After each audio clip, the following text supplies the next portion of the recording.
Yes, we succeeded in paying lower duties and taxes. Yes, we deceived the Bureau of Customs. Stop.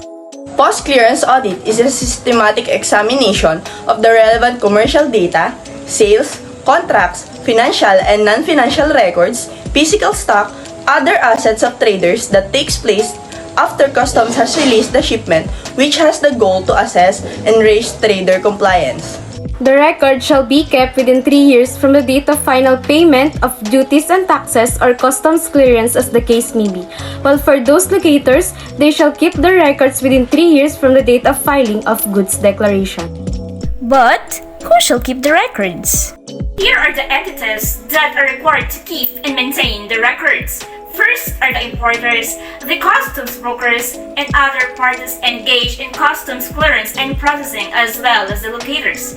This entity shall keep the records to confirm the truthfulness and accuracy of the goods declaration and transaction value, to check the adequacy and integrity of the electronic system, to determine the level of their compliance, and to serve as the basis for the imposition of sanctions. And what records shall be kept? So these are the following records that are required to be kept for the post-clearance audit. The documentation on the entity organization and its structure, the documents on order and purchases, documents on shipping, importation, exportation, and transport, the documentation on manufacturing, stock, and resale, the financial documents such as financial statements and other accounting documents. Lastly are the accounting systems used by the importers. Take note that all documents shall be written in English. For more specific documents, scan the QR code below. Where should the records be kept? All records shall be kept on the principal place of business, as required by the CA01 to 2019 and CMTA.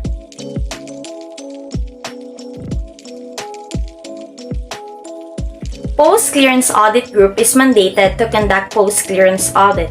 They are headed by an assistant commissioner appointed by the President of the Philippines upon the recommendation of the commissioner.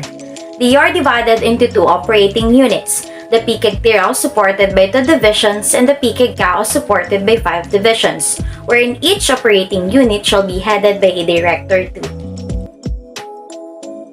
Importers are selected based on the set of criteria provided in CAO 1 2019, while customs brokers and importers, duly authorized agents, are audited to validate the information given by the importer clients and fill in the information required shown during the audit.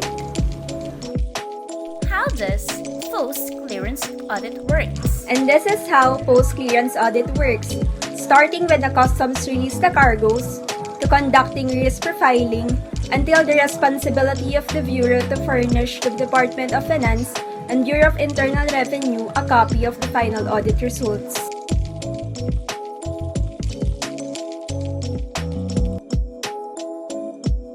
Prior disclosure program is an opportunity to disclose and pay erroneous or inaccurate import taxes, including discrepancies resulting from post-importation price adjustments.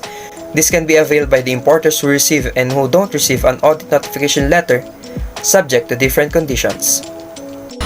Take note that those goods declarations subject to pending cases on other customs offices or cases filed and pending in courts, as well as those involved in fraud, are not qualified to avail the PDP.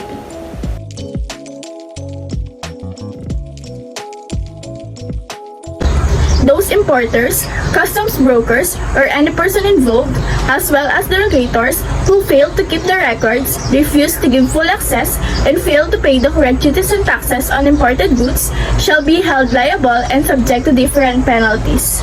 For specific penalties imposed for administrative and criminal offenses, scan the QR code.